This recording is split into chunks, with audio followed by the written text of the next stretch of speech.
మరో breaking news చూస్తున్నాం. పైకి చూస్తే రిచ్ గా కనిపిస్తోందని హోటల్కు వెళ్లి భోజనం చేశామంటే మన ఆరోగ్యాన్ని మనమే పాడు చేసుకున్నట్లే. ఎందుకంటే ఇటీవల కొన్ని హోటళ్ల యజమానులు నాణ్యత ప్రమాణాలను గాలి కొదిలేశారు. కల్తీ ఆహార పదార్థాలతో ప్రజల ఆరోగ్యంతో ఆడుకుంటున్నారు. ఇందుకు హైదరాబాద్ నగరం నిదర్శనంగా మారింది. తాజాగా అధికారులు నగరంలోని పలు హోటళ్లలో తనిఖీలు చేపట్టగా షాకింగ్ నిజాలు వెలుగులోకొచ్చాయి.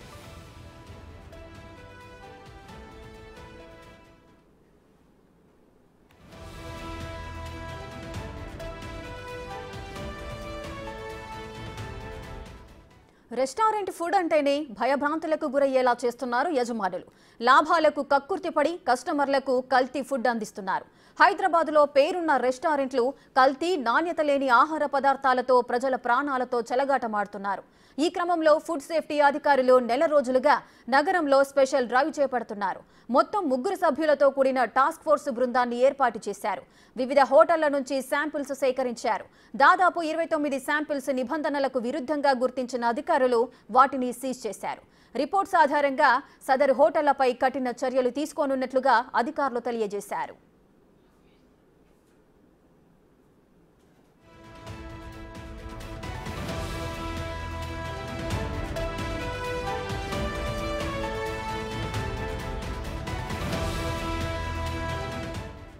జీహెచ్ఎంసీ అధికారులు రాష్ట్ర స్థాయి ఫుడ్ ఇన్స్పెక్టర్లు కలిసి నిన్న సోమాజిగూడలోని కృతుంగా హెడ్ క్వార్టర్ రెస్టోబార్ కేఎఫ్సీ రెస్టారెంట్లలో తనిఖీలు చేపట్టారు. అనంతరం పలు ప్రాంతాల్లో ఎఫ్ఎస్ఎస్ఏఐ లైసెన్స్ లేని సంస్థల పేరుతో తయారైన ఆహార పదార్థాలు, దుర్గంధంతో కూడిన వంటగదులు తదితర సమస్యలను అధికారులు గుర్తించారు. ఆ హోటళ్ల యాజమాన్యానికి నోటీసులిచ్చి నమూనాలను టెస్టులకు పంపించారు. ఈ నెల రోజుల్లో హైదరాబాద్లోని అనేక హోటళ్లలో అధికారులు దాడులు నిర్వహించారు. ఇటీవల ఖైరతాబాద్లోని కామత్ హోటల్లో నాణ్యత లేని టీ పౌడర్ను స్వాధీనం చేసుకున్నారు. షా హౌజ్ హోటల్లో నాసిరకం వంటలతో పాటు కిచెన్లో అపరిశుభ్రతను గుర్తించారు.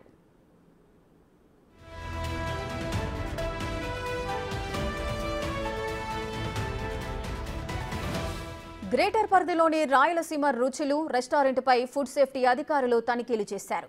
భారీగా కల్తీ పదార్థాలు ఉన్నట్లుగా గుర్తించారు.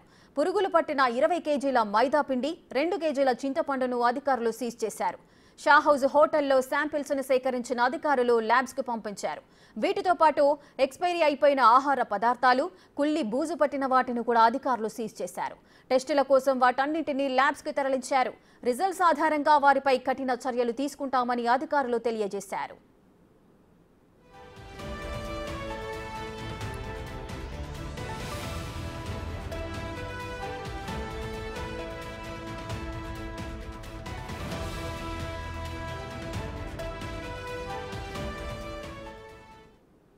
హైదరాబాద్లోని పలు ప్రాముఖ్యత కలిగిన హోటళ్లలో కల్తీ ఆహారాన్ని అమ్ముతూ కూడా ప్రజల ఆరోగ్యాలతో చెలగాటమాడుతున్న సందర్భాలు నెలకొంటున్నాయి. ఇందుకు నిదర్శనం హైదరాబాదే అంటున్నారు. అసలు ఏం జరిగింది, ఆ హోటళ్లలో నాణ్యత ప్రమాణాలు ఏ విధంగా ఉన్నాయో మా ప్రతినిధి గణేష్ అందిస్తారు. గణేష్, అసలు ఏం జరుగుతోంది? కాసులకు కక్కుర్తి పడే యాజమాన్యాలంతా కూడా ప్రజల జీవితాలతో ఆరోగ్యంతో చెలగాటమాడుతున్నాయా? వారిపైన ఎటువంటి చర్యలు తీసుకునే అవకాశాలున్నాయి? ఖచ్చితంగా రేఖ, మీరు చెప్తున్నట్టు ఆహారం పైన, ఆహార భద్రత పైన ఎంత మనకి నిర్లక్ష్యం ఉంటుందంటే అటు అధికారుల నుంచి ప్రజల వరకు కూడా చాలా పూర్తి నిర్లక్ష్యం కొనసాగుతుంది. అంటే దాని రంగు, రుచి, వాసన తప్ప మిగతా ఏ విధంగా ఉన్నాయనేది ఎవరికి పట్టని పరిస్థితి కనిపిస్తుంది. ఇందుకే దాదాపుగా హైదరాబాద్లో లెక్కకు మించి హోటళ్ళు పెరుగుతున్నాయి. దాదాపు 66,000 హోటళ్ళు ఉన్నాయంటే ఇందులో చిన్న పెద్ద కలిపి హోటల్స్ ఇన్ని ఉంటే, కేవలం పెద్ద హోటల్స్ 21,000కు పైగా ఉంటే చిన్న చిన్న హోటల్స్ లాంటివి 45,000కు పైగా కేవలం జీహెచ్ఎంసీ 627 చదరపు కిలోమీటర్ల పరిధిలో మనకి హోటల్ వ్యవస్థ అంతా కనిపిస్తోంది. ఇందులో దాదాపుగా అంటే దేశంలోనే అంటే నేషనల్ రెస్టారెంట్ అసోసియేషన్ ఇచ్చిన గణాంకాలను మనం తీసుకుంటే దాదాపు 6,000 కోట్లకు పైగా మనకి టర్న్ ఓవర్ జరుగుతుందంటే ఎంత పెద్ద ఎత్తున వ్యాపారం జరుగుతుందో చూడొచ్చు. అంటే ఇంత పెద్ద వ్యాపారాన్ని కేవలం ఆరోగ్యానికి దూరంగా జరుగుతున్న పరిస్థితులు మనకు కనిపిస్తున్నాయి. ఇప్పుడు ఫుడ్ సేఫ్టీ అధికారులు కావచ్చు, జీహెచ్ఎంసీ హెల్త్ డిపార్ట్మెంట్కి సంబంధించిన అధికారులు కావచ్చు, వీళ్ళు చేసిన దాడుల్లో దాదాపుగా 39 హోటళ్ళు, అంటే 80 హోటల్లో దాడి చేస్తే 39 హోటల్లోన హైజీనిక్ అంటే పూర్తిగా ఏ విధమైన ప్రమాణాలు పాటించకుండా ఉండే హోటల్స్ను గుర్తించారు. ఇందులో 24 హోటళ్ల పైన కేసులు నమోదు చేశారు. ఇందులో ఉండే పదార్థాలను చూస్తే చికెన్, ప్రధానంగా హైదరాబాదీ అంటేనే దమ్ బిర్యానీ మనకు గుర్తొస్తుంది.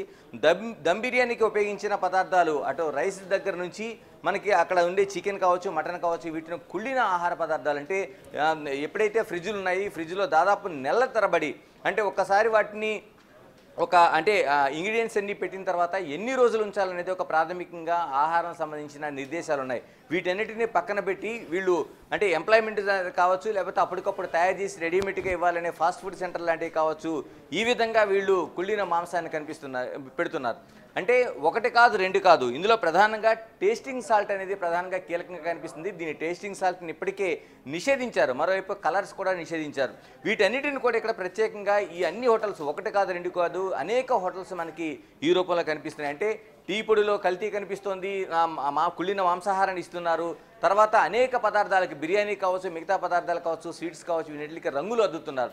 ఇవన్నీ కూడా ఆహారాన్ని తింటే పూర్తిగా అనారోగ్య పరిస్థితులు ఉంటాయనేది ఇప్పటికే ఫుడ్ సేఫ్టీ అధికారులు మనకి స్పష్టం చేస్తున్నారు. ఇటు ఎన్ఐఎన్ కావచ్చు, నేషనల్ ఇన్స్టిట్యూట్ ఆఫ్ న్యూట్రిషన్ కావచ్చు, అనేక హెచ్చరికలు జారీ చేస్తుంది.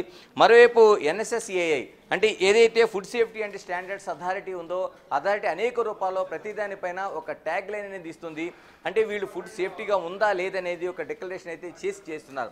కానీ ఎక్కడా కూడా ఇటువంటి ప్రమాణాలు పాటించకుండా మనకి స్ట్రీట్ ఫుడ్ అండ్ వెండర్స్ నుంచి మరోవైపు పెద్ద పెద్ద హోటల్స్ వరకు, ఎందుకంటే రిఫ్రిజిరేటర్లోన నెలల తరబడి ఉంచుతున్న పరిస్థితులు కనిపిస్తున్నాయి. GHMC ప్రతి నెల కూడా 10 కేసులు చెప్పిన, అంటే 10 చోట్ల దాడులు చేస్తుంది. దాదాపు 30 సర్కిల్లోన మనకు ఉండే ఏదైతే ఈ విభాగాలు ఉన్నాయి, ఈ విభాగాలన్నీ కూడా పూర్తి స్థాయిలో ఫుడ్ సేఫ్టీ అధికారుల నిబంధనల మేరకు, GHMC హెల్త్ డిపార్ట్మెంట్ ఆదేశాల మేరకు మనకి ఈ దాడులు జరుగుతున్నాయి. కానీ ఫుడ్ సేఫ్టీ ఎక్కడ పాటించలేని అర్థమవుతుంది.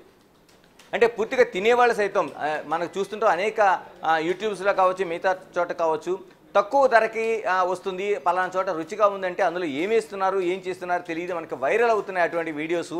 అక్కడికి క్యూలు కడుతున్నారు. అంటే మనం అనేక వీడియోస్ చూస్తున్నాం. మనం అంటే ఫుడ్ ఎక్కడ తింటున్నాం, ఎలాంటి పరిస్థితుల్లో తింటున్నాం, వాళ్ళు ఏ విధంగా వాటిని ఆహార పదార్థాన్ని వండుతున్నారు అనేది ఎక్కడ లెక్క చేయకుండా ఈ విధంగా మనకి కనిపిస్తున్నాయి. ఈ విధంగా ఇప్పటికీ దాదాపు GHMCకి ఉన్న సిబ్బంది కావచ్చు, అది పూర్తి కొరత కనిపిస్తుంది. దాదాపు హైదరాబాద్ పరిధిలో 66,000 హోటళ్ళు ఉన్నాయంటే ఈ ఫుడ్ సేఫ్టీ అధికారులు ఏ విధంగా దీన్ని చేస్తారనేది మనం ఆలోచించాల్సిన అవసరం ఉంది. గణేష్, ముఖ్యంగా సండేస్ వచ్చినా, వీకెండ్స్ వచ్చినా కూడా ఫ్యామిలీని అంతా తీసుకొని చిన్న పిల్లలతో సహా ప్రతి ఒక్కరు కూడా రెస్టారెంట్స్కి వెళ్ళి ఫుడ్ని ఎంజాయ్ చేసే పరిస్థితులు నెలకొంటున్నాయి. ముఖ్యంగా హైదరాబాద్లో సిచ్యువేషన్ అయితే ఆ విధంగానే ఉంటుంది. కానీ ఇప్పుడు చూసుకున్నట్లయితే చిన్న పిల్లల్ని బయటికి తీసుకెళ్లాలి అంటే వాళ్ళకు ఒక విషయాన్ని మనం ఇస్తున్నాము అని విషయాన్ని కుటుంబ సభ్యులు కూడా గ్రహించాల్సి ఉంటుంది. సో ఆ కల్తీ ఫుడ్ తినడం వల్ల కూడా చిన్న పిల్లలు కూడా అనారోగ్య పాలయ్యే పరిస్థితులు ఉంటాయి. ఈ నేపథ్యంలో వారిపై ఎటువంటి కేర్ తీసుకోవాలి మనం?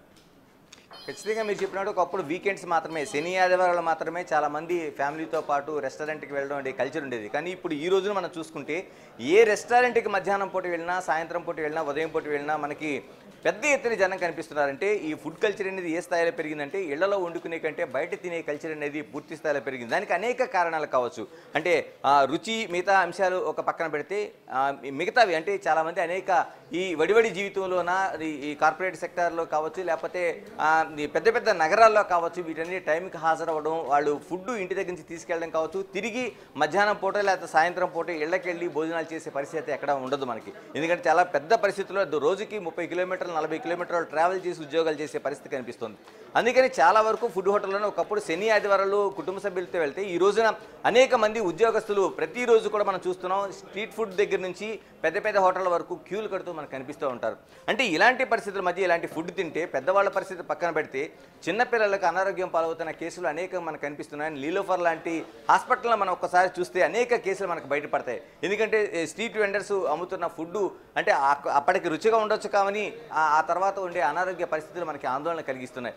ఇలాగ అనేక కేసులు నమోదు చేస్తున్నాయి. ఇప్పటికీ చట్టం ఏదైతే మనకు కనిపిస్తుందో ఇది కేవలం అంటే పూర్తిగా అక్కడ తనిఖీలు చేయటం, ఆ ఫుడ్ని తీసుకెళ్ళటం, ఆ 1-2 రోజుల పాటు ఆ హోటల్ని సీజ్ చేస్తున్నట్టు ప్రకటించడం తప్ప పూర్తి స్థాయిలో చర్యలు తీసుకుంటున్న దాఖలాలు ఎక్కడా కనిపించకపోవడం, మరోవైపు దీన్ని అమ్ముతున్న వారు, తయారు చేస్తున్న వారిపై కఠిన శిక్షలు లేకపోవడం అనేది మనకి కీలకంగా ఉండడంతో అందుకని ఎక్కడా కూడా దీనికి బ్రేక్ పడే పరిస్థితి మనకు కనిపించడం లేదు.